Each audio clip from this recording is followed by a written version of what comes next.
өзү бир нерсе ызылдап чыкмайын, кыйкырып айтып турмайын чечилбей калган сыяктуу бизде. Мамлекеттик кызматкерлер каякты карап отурат, эмнени ойлоп отурат белгисиз. Мына сентябрдын аягында биз капкайдагы бир чет өлкөлүк ээлери бар Сомо деген компания аферистик жол менен кыргыздарды карызга батырып атканы тууралуу иликтөө чыгарганбыз. Анда бир эле кредитинин үстөк пайызы жылдыгы 600%-ке чейин өсүп кетээрин көрсөтүп бергенбиз. Бул мыйзамды одоно бузган сүткорлук болуп эсептелет. Мындайга таптакыр жол берилбеши керек.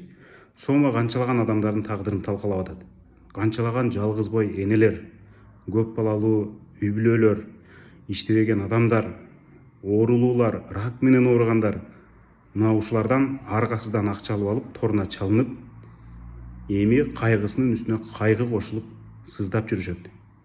Ошолордун бир эмес ондогон каттарын биз жарыяладык. Дагы да мага күнүгө ондогон каттар келип атат. Биздин иликтөө чыккандан кийин Госфиннадзор Сомону жабабыз, лицензиясы жараксыз экен, туура эмес иштерди кылып атыптыр, мыйзамсыз иштерди жүргүзүп атыптыр деп убада берген болчу. Андан бери 20 күндөн ашуун убакыт өттү.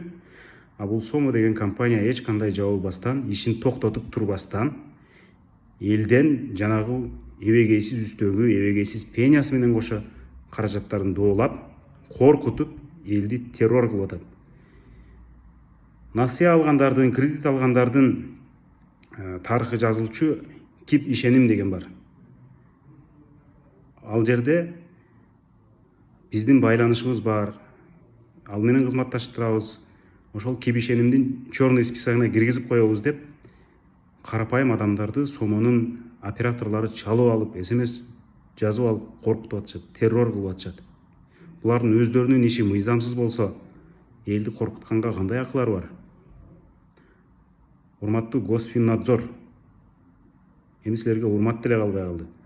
Күн сайын кайрылып атабыз, жазып атабыз, жарым сааттан кийин маалымат беребиз, бүгүн беребиз, эртең беребиз, тигиндей мындай деп качып жүрөсүңөр. Элдин арасында булар биригип алган, акчасын алып крышевать этип атат деген маалыматтар жайылып атат. Же чындап эле ошондойбу? Силер көз жашын төккөн, керек болсо өзүмдү өзүм өрттөйүн деген карапайым адамдардын арыз муңун угуп, ошолор тарапка чечим чыгарасыңарбы, же капкаяктагы бир аферисттерге, чет өлкөлүк, европалык миллионерге жан тартасыңарбы?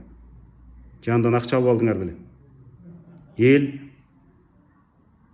ошол аферисттерден алган акчасын, алданып алып алган акчасын кантип төлөшү керек? Аларды качан кантип жазага тартасыңар? Бербейсиңерби маалымат? Азыр ушул учурда, ушул өткөн учурда эл төлөшү керекпи, төлөбөшү керекпи? Маалымат бергиле да. Акыркы тыйынын ошол латвиялык миллионерге санап берген адамдын убалы кимде?